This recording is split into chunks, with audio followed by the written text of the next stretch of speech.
Hello guys, welcome back JV's vlogs. കഴിഞ്ഞ വീഡിയോയിൽ പറഞ്ഞിട്ടുണ്ടായിരുന്നു നമ്മുടെ ബൈക്കിൻ്റെ ബാക്ക് ബ്രേക്ക് കംപ്ലൈൻ്റ് ആയ കാര്യം. അത് നമ്മൾ കംപ്ലൈൻ്റ് ആയപ്പോൾ തന്നെ ഓൺലൈൻ വഴി ഓർഡർ ചെയ്തായിരുന്നു. അത് പമ്പ് അസംബ്ലി ആയിരുന്നു പോയിട്ടുണ്ടായിരുന്നത്. അത് വന്നിട്ട് ഒരു ദിവസമായി. ഇത് നമുക്ക് ശരിയാക്കാനായിട്ട് വേണ്ടത് ഒരു പ്ലെയർ വേണം, സ്പാനർ 10-ൻ്റെത്, പിന്നെ ഒരു അലങ്കി, പിന്നെ ഒരു റിംഗ് സ്പാനർ 10-ൻ്റെത്, ഒരു 7-ൻ്റെ 8-ൻ്റെ ഒരു സ്പാനർ, ഒരു ഹോസും. നമ്മൾ പുതിയതായിട്ട് വാങ്ങിച്ച പമ്പ് അസംബ്ലി ഇവിടെയാണ് സെറ്റ് ചെയ്യേണ്ടത്. ആദ്യം ഇവിടെ കാണുന്ന 2 ബോൾട്ട് ഊരണം.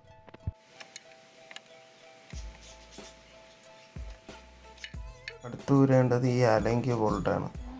അത്യാവശ്യം നല്ല ടൈറ്റ് ഉണ്ടായിരുന്നത് ഈ ബോൾട്ട് ഊരാൻ. പമ്പ് ഇപ്പം നമുക്ക് റിമൂവ് ചെയ്തിട്ടുണ്ട്. പിന്നെ ആ മുകളിലത്തെ ക്യാനൂടെ റിമൂവ് ചെയ്യണം. 10-ൻ്റെ റിംഗ് സ്പാനറാണ് അവിടെ യൂസ് ചെയ്യേണ്ടത്. ഇനി നമ്മൾ ആ ക്യാനിൻ്റെ ക്ലിപ്പ് ബാക്കിലോട്ട് പ്ലെയർ വെച്ച് റിമൂവ് ചെയ്യണം. നമ്മളിപ്പോൾ ക്യാന് റിമൂവ് ചെയ്തിട്ടുണ്ട്. ഇനി പമ്പ് അസംബ്ലി നമുക്ക് റിമൂവ് ചെയ്തെടുക്കാം.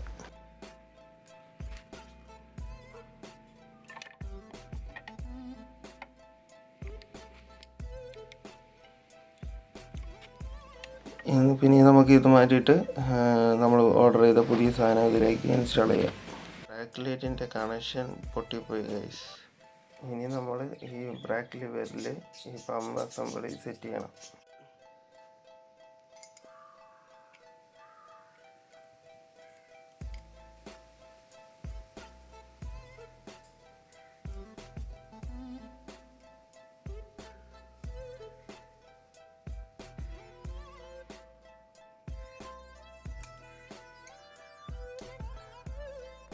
നമ്മളിപ്പം ബ്രേക്ക് ലിവറിൽ പമ്പ് സെറ്റ് ചെയ്തിട്ടുണ്ട്. ഇനി ആ മുകളിലത്തെ ക്യാന് റിമൂവ് ചെയ്യണം. എന്നാലേ നമുക്ക് നേരത്തെ ഇരുന്ന സ്ഥലത്ത് കറക്റ്റായിട്ട് സെറ്റ് ചെയ്യാൻ പറ്റത്തുള്ളൂ. കറക്റ്റായിട്ട് ആ ഹോൾ വഴി ഓസ് സെറ്റ് ചെയ്യണം. ബ്രേക്ക് ലിവർ നമ്മൾ കറക്റ്റായിട്ട് അല്ലെങ്കിൽ ബോൾട്ടിട്ട് അവിടെ സെറ്റ് ചെയ്യണം. ഇനി നമ്മൾ നേരത്തെ ഒരു 2 ബോൾട്ട് ഫിറ്റ് ചെയ്യുക. അവിടെ നമ്മളുടെ പമ്പ് അവിടെ സെറ്റ് ആയിട്ടുണ്ട്. പിന്നെ മുകളിലത്തെ ക്യാനും കൂടെ സെറ്റ് ചെയ്യണം.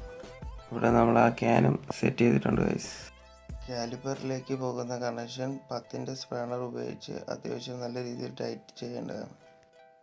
ഞാനിവിടെ എടുത്തിട്ടുള്ള KBHSൻ്റെ ഫ്ലൂയിഡാണ്.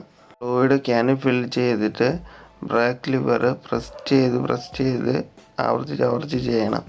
കാലിപ്പറിൻ്റെ ബ്ലീഡിങ് സ്ക്രൂവിൽ ഒരു ഓസ് സെറ്റ് ചെയ്തിട്ട് ബോൾട്ട് ലൂസ് ചെയ്യണം. ബ്രേക്ക് ലിവർ പമ്പ് ചെയ്ത് എയർ ബബിൾസ് എല്ലാം കളയണം. കളഞ്ഞ ശേഷം ബോൾട്ട് നല്ല വൃത്തിയായി ടൈറ്റ് ചെയ്യുക. പിന്നെ ഫ്ലൂയിഡൊക്കെ ഒന്ന് റീഫിൽ ചെയ്തിട്ട് പ്രോപ്പർ വർക്കിംഗ് ആണോ എന്നൊന്ന് നോക്കിയായിരുന്നു. പിന്നെ മൊത്തത്തിലൊന്ന് വണ്ടി വാഷാക്കി. മൊത്തത്തിൽ വാഷ് ചെയ്യാൻ കാര്യം ഫ്ലൂയിഡ് എല്ലായിടത്തും ആയിട്ടുണ്ടായിരുന്നു, ടയറിൻ്റെ ആ ഭാഗത്തൊക്കെ. ഇനി അതിരുന്ന പെയിൻറ്റിന് ഇത് ഫെയ്ഡാവും, അതുകൊണ്ടാണ് ഫുള്ളും കഴുകിയത്. ഇതെല്ലാം കഴിഞ്ഞല്ലോ എന്ന് പറഞ്ഞ് എനിക്കൊരു സമാധാനമായി ഗൈസ്. ഇതാണ് വാഷ് കഴിഞ്ഞുള്ള ലുക്ക്. എന്നാൽ ശരി, ടാറ്റാ, ബൈ ബൈ.